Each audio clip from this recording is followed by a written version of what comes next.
Then section 43 agency. Agency का मतलब क्या है यहाँ पे बताओ।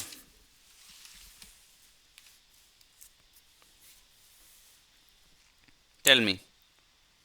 देखो, एजेंसी का मतलब ये है कि कौन आपके बिहाफ पे एक्ट कर सकता है। ठीक है, सेक्शन 43 बेसिकली ये समझा रहा है कि who can act on behalf of applicants before the controller. ठीक है, एंड कब कंट्रोलर ये बोलेगा कि आपकी पर्सनल प्रेजेंस या पर्सनल सिग्नेचर चाहिए। ठीक है, तो who can represent an applicant in patent related matters? Patent agent obviously. तो patent agent can Yeah, represent. we. Yes, so this is allowed for trademark related matters. Patent agent or trademark agent is not required. Like if a person is a trademark agent, it's very good, but advocates are also allowed. An advocate can this. uh, has the power to deal with trademark related matters. Okay, so what it says, all applications and communication to the controller under this act may be signed by, and all attendances upon the controller may be made by or through a legal practitioner or by or through an agent whose name and address has been entered in the register of patent agent maintained under section 125 of the patent act. Okay, so what it says, that design related matters can be handled by a legal practitioner, mean lawyer or advocate can handle design related matters.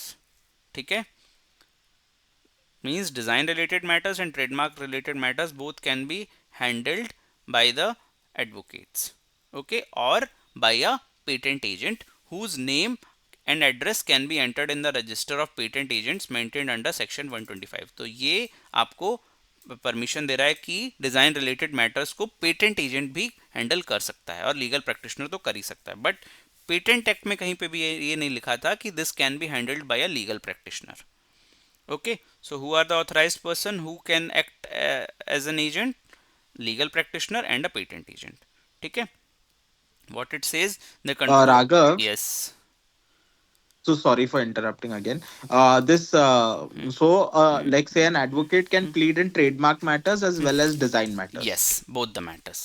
but he can't Hmm. obviously Hmm. do it for patent, हाँ, he right? cannot. Yes, Yeah. Okay. he ठीक है. can do for patent only after clearing the patent agent exam. That's why the number of applicants for the patent agent exam are way more than the trademark agent exam. Yeah. Right. Okay, so this is it. Then subsection 2 says the controller may, if he sees fit, require any such agent to be resident in India, any person not residing in India, either to employ an agent residing in India, the personal signature or presence of any applicant or other person. So what it says, अगर controller को ऐसा लग रहा है कि agent, if he thinks require the agent must be a resident of India, ठीक है, controller ये इस बात पे इंसिस्ट कर सकते हैं कि agent should live in India, ठीक है, और legal practitioner whatever he और शी इज, ठीक है, a person not residing in India must appoint an Indian agent. ठीक है, so foreign applicants can file design application, but they have to do what? They have to appoint a Indian patent agent as a representative. ठीक है, and even if the applicant has got an agent, अगर आप किसी agent के through अपना सारा काम करवा रहे हो, तो controller can demand applicants own signature on a document और applicants personal attendance at a hearing. ठीक है, so this all lies under the discretionary power of controller. ठीक है, तो कंट्रोलर को अगर कैस कभी भी ऐसा लग रहा है कि जो आपने पेटेंट एजेंट तो हायर कर लिया, बट इफ़ ही वांट्स कि आपका एक्चुअल सिग्नेचर चाहिए, आपकी एक्चुअल प्रेजेंस चाहिए हियरिंग के टाइम पे, तो he can ask you on this matter and you have to be present there. ठीक है, पावर्स ऑफ सेंट्रल गवर्नमेंट, तो ये सेक्शन बिल्कुल कॉमन है. अच्छा, अभी तो इसमें रेसिप्रोकल अरेंजमेंट भी पढ़ाना है मुझे. Okay, section 47 is the same section in as in the patent act also there is a similar section. ठीक है, तो अभी मैं पहले ये पढ़ा देता हूँ, powers of central government section number 44. ठीक है, तो बेसिकली यहाँ पे रेसिप्रोकल अरेंजमेंट की बात की गई. What is a reciprocal arrangement? Tit for tat you can say, ठीक है। रेसिप्रोकल अरेंजमेंट का मतलब क्या है कि section 44 gives what, foreign priority to applicant who first file their design in other countries. जैसे कि पेरिस कन्वेंशन होता था ना, वैसे ही यहाँ पे ये रेसिप्रोकल अरेंजमेंट की बात हो रही है, ठीक है। तो सीधी सी बात है कि if somebody has applied for a design in UK और एनी कन्वेंशनल कंट्री, ठीक है, यूके और any convention country, convention countries are those countries who are part of Paris convention, और they give similar rights to the applicants who are from a group of convention countries, ठीक है। तो अगर किसी ने अपनी डिज़ाइन को अप्लाई किया था यूके में या फिर किसी और कन्वेंशन कंट्री में, then he can register in India within 6 months from the date of registration in those countries. और पेटेंट एक्ट में ये टाइम कितना होता था, टेल मी, कन्वेंशन एप्लीकेशंस के लिए कितना टाइम था?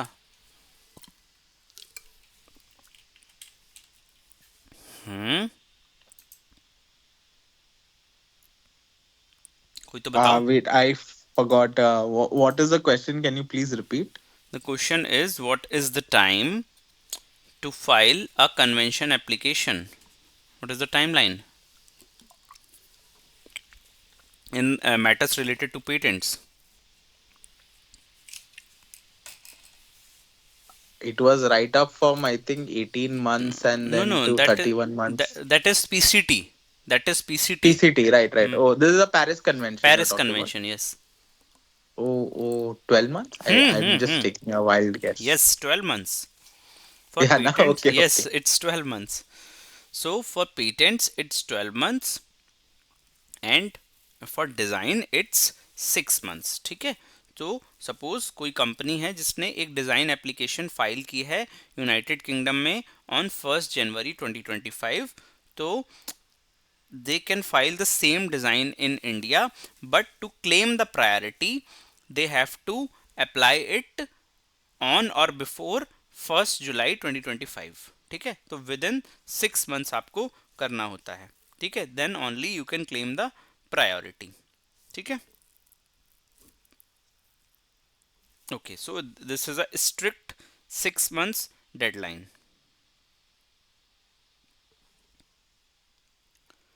Okay, then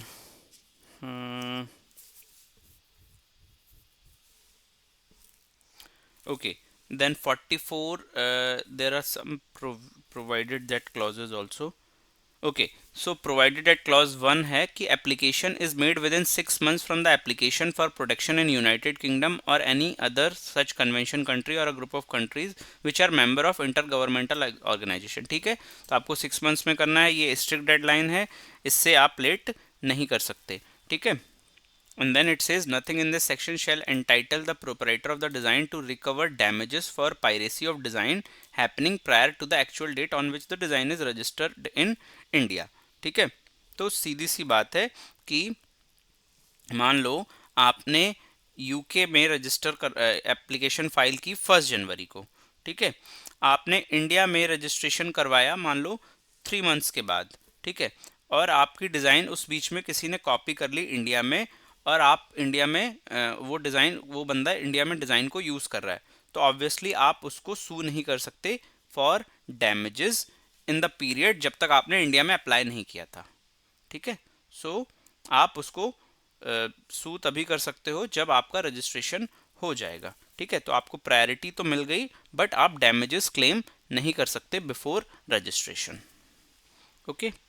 So the registration of a design shall not be invalidated by reason only of the exhibition or use of the publication of a, ठीक है, this is also very simple।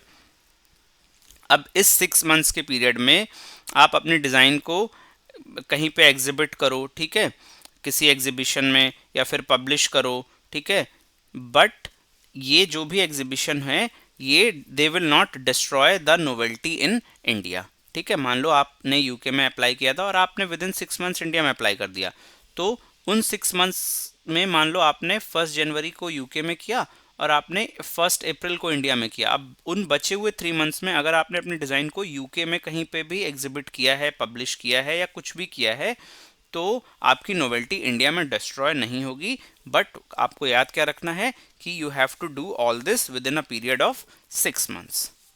Okay.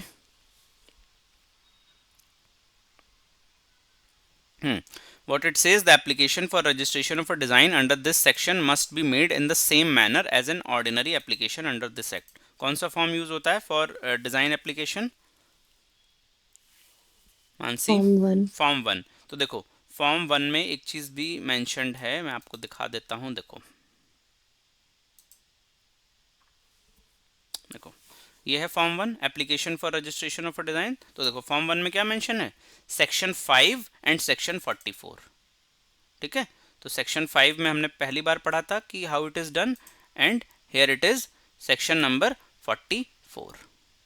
ठीक है, सो दोनों ही application आपको form 1 के through ही submit करनी है। ठीक है, ओके।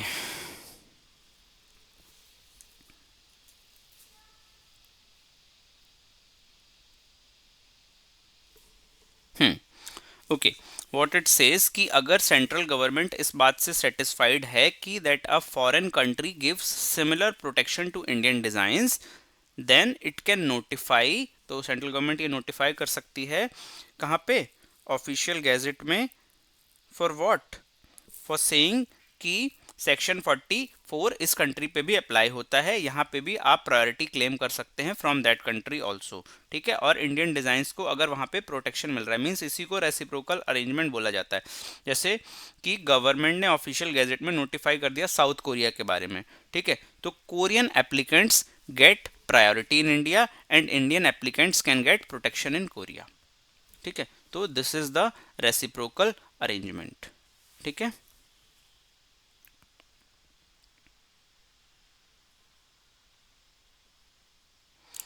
ओके। ये सारे क्लॉजेज हमने पेटेंट एक्ट में भी पढ़े थे। एक्सप्लेनेशन में इन्होंने क्या बताया है कि for the purpose of this section convention countries, group of countries और inter governmental organisation means such countries, group of countries और inter government to which the Paris convention for the. ठीक है, तो ये यहाँ पे कन्वेंशन कंट्रीज का मतलब वही पेरिस कन्वेंशन वाली कंट्रीज ही है। फिर एक्सप्लेनेशन 2 में क्या बताया गया है कि where more than one application for protection have been made for similar protections in the United Kingdom or one or more convention countries। ठीक है, तो ये भी मल्टीपल प्रायोरिटीज़ जो हमने पेटेंट एक्ट में पढ़ा था उससे ही रिलेटेड है। सपोज करो कि एक फॉरेन एप्लीकेंट है जिसने एप्लीकेशन फाइल की है यूके में पहले ऑन 1 जनवरी, देन उसने फ्रांस में कर दी ऑन 10 जनवरी, देन उसने जापान में फाइल कर दी ऑन 25 जनवरी। ठीक है, तो जो 6 मंथ्स का प्रायोरिटी पीरियड है इंडिया के लिए वो कब से काउंट होगा, tell me.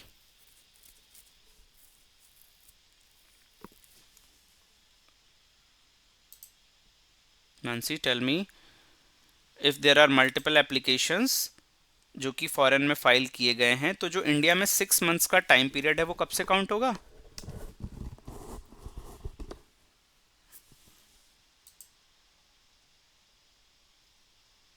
Am I not audible or is there some issue?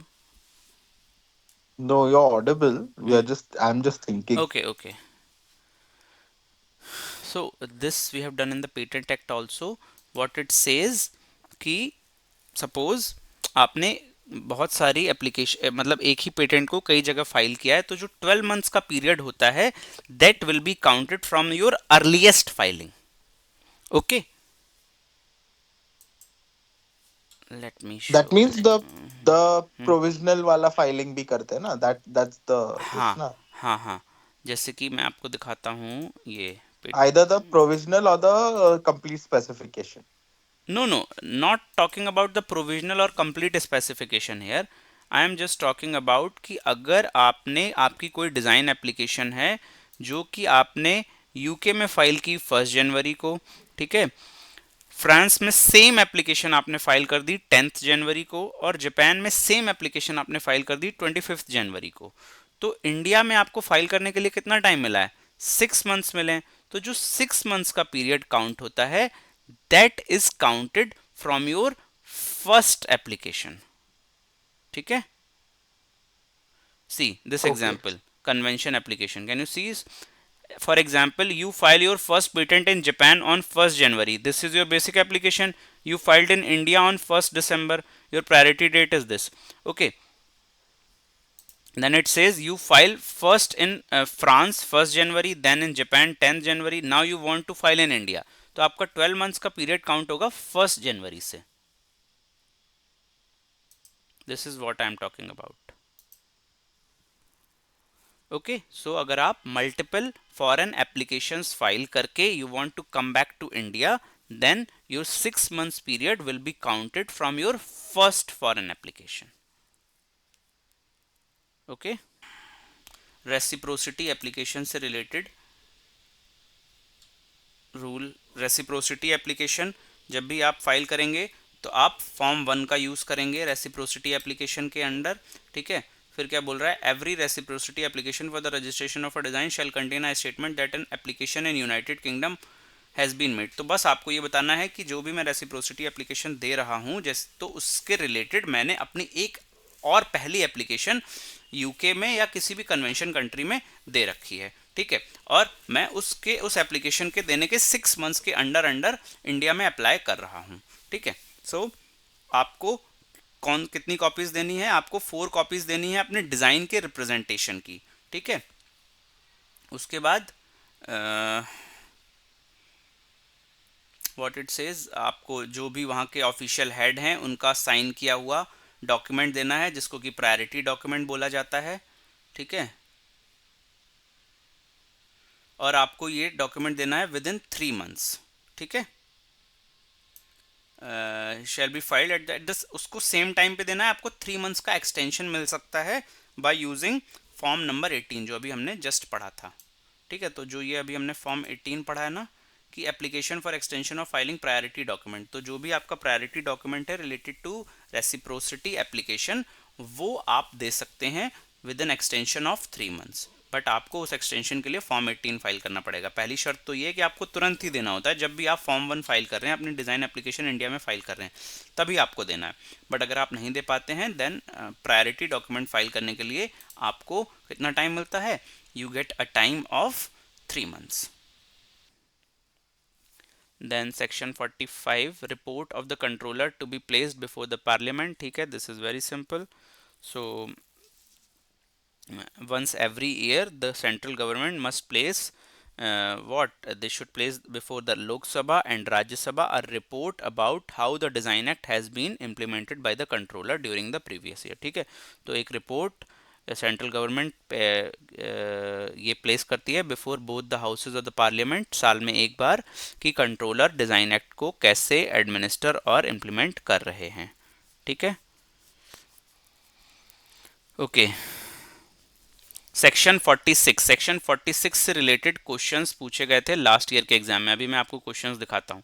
ठीक है, protection of security of India. ठीक है, तो अभी यू विल सी कि how the question were asked. देखो सेक्शन 46 में क्या बोला जा रहा है कि बेसिकली दिस सेक्शन क्या कर रहा है? ओवरराइड कर रहा है बाकी और भी जो भी सेक्शंस हैं. The controller shall not disclose any information relating to the registration of a design और any application relating to the registration of a design under which he consider prejudicial to the interest of the security of India. समझ आया? From which section it is related? Tell me. Secrecy direction हमने पढ़ा था. This chapter. This Yes. chapter 7, no? Chapter 7 तो नहीं. Chapter 7 है. It's chapter 7, I think, for secrecy, I think. Yes, yes, chapter 7 is for secrecy. Yes, chapter 7 is for secrecy. I don't know which section. Section 35 is related to secrecy. Right. I was confused, like you're talking section 7. Yeah, chapter. मेरे को chapter पता था. I didn't know the section. Okay. Yeah. So section 7 secrecy direction, section chapter 7 section 35. तो वहाँ पे भी क्या होता था कि अगर कोई भी ऐसी पेटेंट एप्लीकेशन है which is related to military और which is related to defence, then that will be kept as a secret. ठीक है, सो अगर कोई भी ऐसी डिज़ाइन है which relates to national security, specially military equipment, war materials और डिफेंस रिलेटेड आर्टिकल्स और टेक्नोलॉजीज यूज्ड इन वॉर और emergency situations, then in all these cases controller should protect confidentiality. Okay, got it? So this is it. And what he can do also, he can take any action regarding the cancellation of registration of such designs, और ऐसी designs को वो cancel भी कर सकते हैं। ठीक है, he can even cancel the registration under the direction of central government. ठीक है, तो सेंट्रल गवर्नमेंट सिर्फ और सिर्फ एक बार ऑफिशियल गैजेट में डाल देंगे and that design will be cancelled. ठीक है, तो पहले सबसेक्शन में हमने ये पढ़ा कि disclosure of sensitive designs allowed नहीं है। ठीक है, और दूसरे सेक्शन में हमने ये पढ़ा कि central government can take action to cancel any registered design if the central government feels like that. और कैसे करेंगे वो? By just giving a notification in the official gazette, और वो बोल देंगे this is related to interest और security of India. ठीक है, फिर उस एक्सप्लेनेशन क्लॉज में उन्होंने समझाया है कि इस सेक्शन में सिक्योरिटी ऑफ इंडिया का मतलब क्या है। तो सिक्योरिटी ऑफ इंडिया का मतलब है means any action necessary for the security of Indian which relates to the application of any design registered under this act to any article use for war or applied directly or indirectly for the purpose of military establishment, for the purpose of war or emergency in international relations। ठीक है, तो security of India का मतलब यही है कि military use, defence equipment में use हो रही हो या फिर वॉर इमरजेंसी सिचुएशन से रिलेटेड हो। ठीक है, तो this can not be done.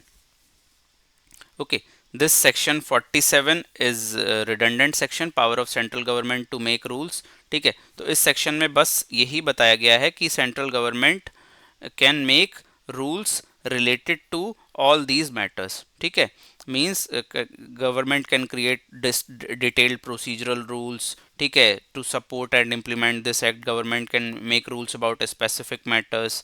ठीक है, मतलब गवर्नमेंट ही सारे के सारे रूल्स बनाती है रिलेटेड टू पब्लिकेशन और एनीथिंग। ठीक है, so this you don't need to study, this is redundant from the patent act. ठीक है, तो इसमें सारे सेक्शंस के बारे में बताया कि जो भी फ़ी पे करनी है सेक्शन 17 में वो भी गवर्नमेंट डिसाइड करती है, सर्टिफाइड कॉपी देनी है वो भी गवर्नमेंट डिसाइड करती है। मतलब जितने भी हमने सेक्शंस पढ़े हैं वो सब के पीछे गवर्नमेंट इज रिस्पॉन्सिबल। ठीक है, द मैनर ऑफ मेकिंग, कैसे एप्लीकेशन देनी है, this all is decided by the government.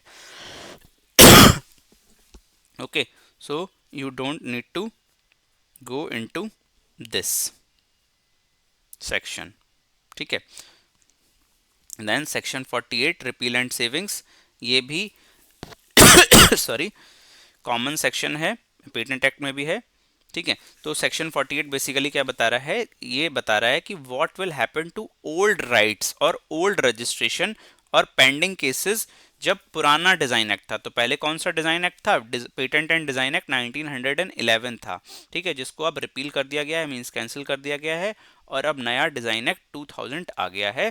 ठीक है, तो कैसे चीज़ें होंगी। ठीक है, तो वन में तो यही बता रहा है the design act 1911 is hereby repeal. ठीक है, तो जब भी ये एक्ट आया है तो जो पहले का डिज़ाइन एक्ट था वो अब रिपील हो गया है, जो भी ओल्ड लॉ थे वो अब अप्लाई नहीं होंगे, new law will take full effect. ठीक है, अच्छा फिर क्या कह रहा है? जो भी ओल्ड एक्शंस हैं without prejudice to the provisions content in the general clause with respect to, ठीक है, what it says कि even though the old act is repealed, everything done under the old act continues to be valid under the new act। ठीक है, तो कौन कौन सी चीज़ें valid रहेंगी? Design registration, rules and notification, assignment, certificates, renewals, applications, notices, approval, ये सारी चीज़ें जो पहले थी वैसे ही वैलिड रहेंगी अंडर द न्यू एक्ट। ठीक है, ओके, फिर क्या बोल रहा है कि पेंडिंग एप्लीकेशंस के साथ में क्या होगा? ठीक है, अगर मान लिया जाए कि सपोज करो एक पर्सन है जिसने एक डिज़ाइन एप्लीकेशन फाइल की है मार्च 2001 में अंडर 1911 एक्ट। ठीक है, और वो डिज़ाइन उसको ग्रांट नहीं हुई, तो क्या होगा उसके साथ, उस पुरानी एप्लीकेशंस के साथ में क्या होगा? तो जो भी पुरानी एप्लीकेशन है वो शिफ्ट हो जाएंगी डिज़ाइन एक्ट 2000 में, और कंट्रोलर अप्लाई करेगा न्यू एक्ट, ठीक है, और जो भी रजिस्ट्रेशन ग्रांट होगा वो न्यू फ्रेमवर्क के अंडर होगा, ठीक है।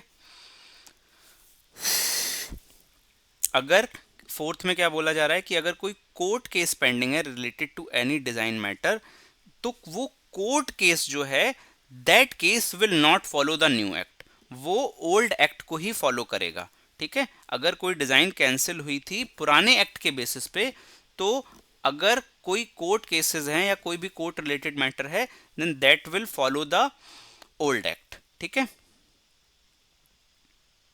अच्छा, एक्सपायरी डेट का क्या होगा? तो देखो, पहले क्या होता था कि जो एक्सपायर ये टोटल टाइम होता था वो 10 ईयर्स का होता था, मींस 5 ईयर्स और 5 ईयर्स एक्सटेंशन। अब न्यू एक्ट में क्या हो गया, 10 years plus 5 years extension. Okay, so अभी क्या बोल रहे हैं कि जो भी डिज़ाइन 2000 से पहले जिनका रजिस्ट्रेशन हुआ था, तो उनकी जो एक्सपायरी होगी वो बेस्ड होगी 1911 वाले एक्ट के अकॉर्डिंग।